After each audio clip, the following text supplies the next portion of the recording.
Anti-Israeli sentiment is fairly strong in this country, but it is not represented in the Congress, where the Senate, including Elizabeth Warren and Bernie Sanders, voted 100-0 to endorse Israel's continuing crimes. Liberal politicians don't want to get involved with this. They see supporting Palestine as a losing strategy. They know that people who have done it in the past have been targeted and driven from office. What would be needed to reframe support for Palestine as a winning political strategy that can get you elected and that can get the voice of Palestine heard in Congress and in the corridors of power?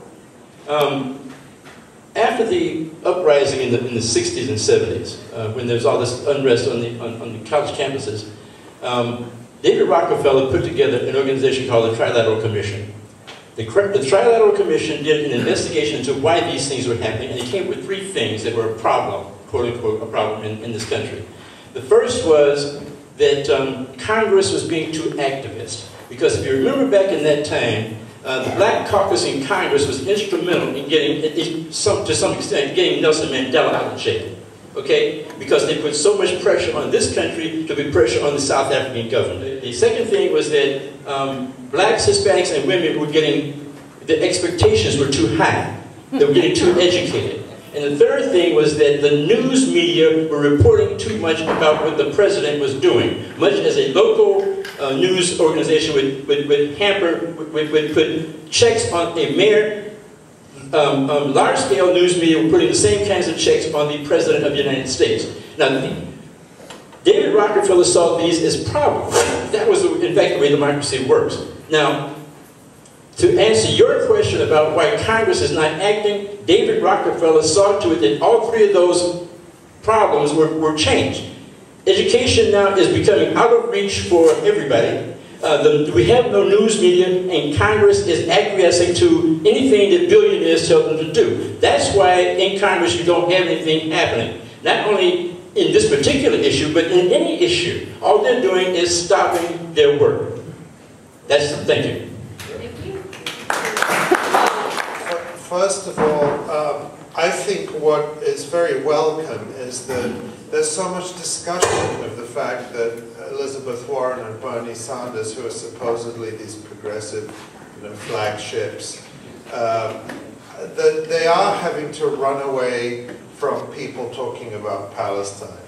I mean, it wasn't very long ago that it was just not even on the radar. You could be, this fantastic liberal and progressive, and you would never be challenged about Palestine.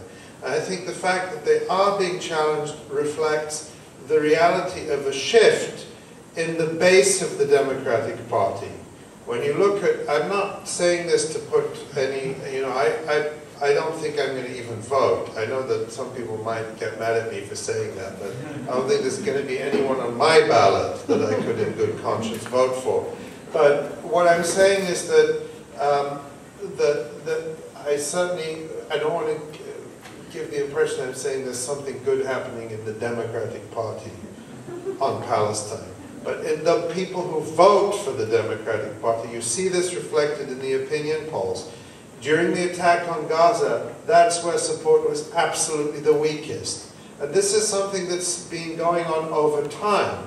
And what it reflects is the change that this country is going through, that the younger people are, the more they tend to understand what's really happening in Palestine.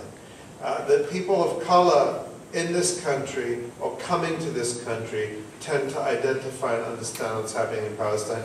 And I think that has not yet translated into changes at the top of politics, but it is already showing up in the kind of, dogging of people like Elizabeth Warren, who are just absolutely shameless in their hypocrisy on this. And the one thing I'll mention that, I always felt that, I'd given up on Congress, but recently we had an example. I don't know if you saw the letter that Danny Davis wrote in the Chicago Sun-Times saying the siege of Gaza must end. Frankly, I didn't expect that from Danny Davis. That was directed directly a consequence of the efforts of some of the people who are in this room, including members of of CJPIP. I can't remember what CJPIP stands for. I only know. Would you just say very briefly what you did? What we did was we organized a community-based meeting in the area when Congress people had to come home, and we organized it in the community, not in the congressman's office. We organized it in the evening. We organized it in a church basement, and we personally called people in our community who we knew would come out and speak to the congressman, and we spoke to him about Gaza. We spoke to him about the links between the armaments manufacturers used in Gaza and in Ferguson. We spoke to him on a whole range of issues, and at the end we spoke to him about the fact that his colleagues Keith Ellison and Barbara Lee had asked for an end to the siege of Gaza, and we asked him to similarly make a statement.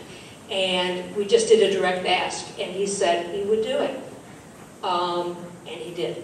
So I'm not saying that will work all the time, but it was grassroots community organizing. He has said to us for a long time, things like, my heart is with you, but you have to show me that there's community support, and that's what we did. So I think grassroots organizing works. Okay, this question really frustrates me, so if anybody has any insights on it, I'd really like to hear it. A lot of great connections being made in the room. To me, it seems like Israel-Palestine and the environmental movement, they both seem to have a very strong connection for me. I don't know how you put them together, but... I think you're absolutely correct. They do have to be joined. If you think about the individuals that are polluting the world, the oil companies, the Koch brothers with their piles of pet coke, right? It is the same people that are financing the legislators that are trying to block what we're trying to do. So I think as the Revolution newspaper said, capitalism is destroying the world, and it is. I mean, we have to look at the enemy that is polluting the world the same way that we look at the enemy that is killing the people of the world, because they are one and the same. And so our struggles are the same. We might not have. In fact, think about Nigeria. Think about the Gulf of Mexico.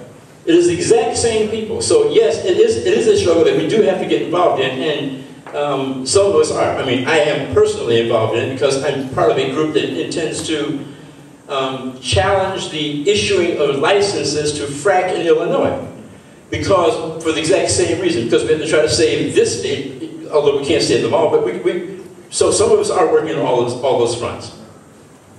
Just a brief word on that. There was at the People's Climate March a contingent specifically organized around Palestine, and in particular in resisting what is called greenwashing by Israel. And that's something I've written some about, which is that part of Israel's propaganda has been falsely marketing itself as an inventor of green technologies, and leading the way on solar power and particularly water management. And this is utter lies. I mean, the truth is that Israel is not a world leader in solar technologies. It lags behind. The technologies it's sold in California, you have these huge solar farms that were promoted by the Obama administration, are based on an antiquated technology that has been incredibly destructive to sensitive desert areas, and it's been superseded now by German and Chinese technologies. And with the water management, the claims are even more fabricated, because what Israel is doing there is destroying and exhausting the water sources. In Gaza now, there is nobody who has a clean, safe supply of water. And this is largely because of Israel's over-extraction from the Gaza aquifer, and of course its damage to the water infrastructure, which it doesn't allow to be repaired. But the same is true throughout the country. The Jordan River has been reduced basically to a trickle of sewage because of Israel's theft of the headwaters and so on. But what's even more galling is not just the destruction of the water supplies. And now what Israel is doing is over-extracting water and selling it back to the Palestinian Authority at grossly inflated prices, and to Jordan and so on and so forth. Now, this is also coming to Chicago. So this is important to understand where the opportunities are to resist this here in Chicago. Last year, the Israeli consulate held a summit on water management with Mayor Rahm Emanuel and with water administrators from all over the Midwest, marketing this lie that Israel has something to teach about water management. And they signed memorandums on taking that forward. So that's something that as a community we should look into and oppose and educate the environmental movement about the way that not only is Israel benefiting from this in a propaganda sense, but this ultimately benefits firms that are privatizing water supplies in this country.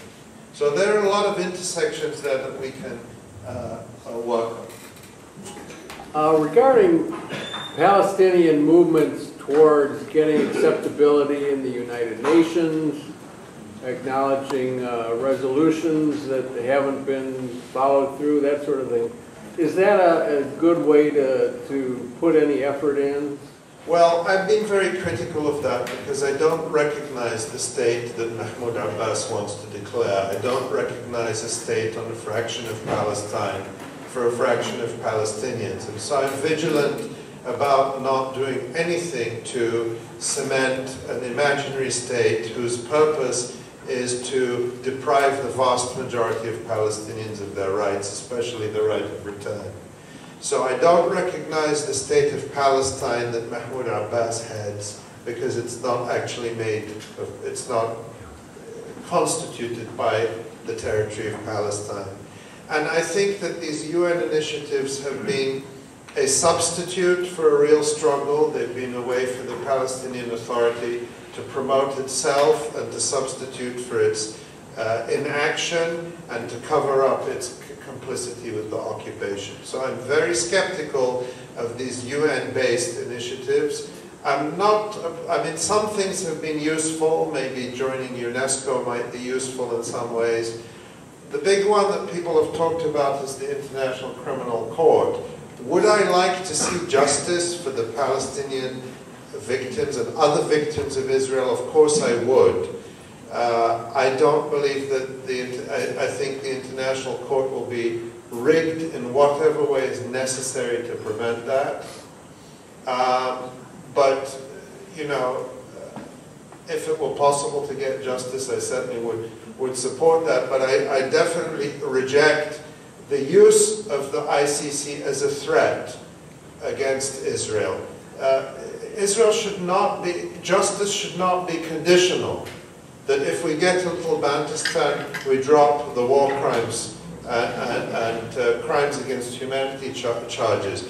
Palestinian victims deserve justice, whether it's in the International Criminal Court, in other courts around the world, and that's not Mahmoud Abbas's plaything to use as a bargaining chip with Israel. What if he gets from Israel the very limited things he's asking for? Does that mean no justice for the victims in Gaza? So we also have to resist the recourse to international court or other forms belongs to the Palestinian people, belongs to individual victims. It's not Mahmoud Abbas's plaything.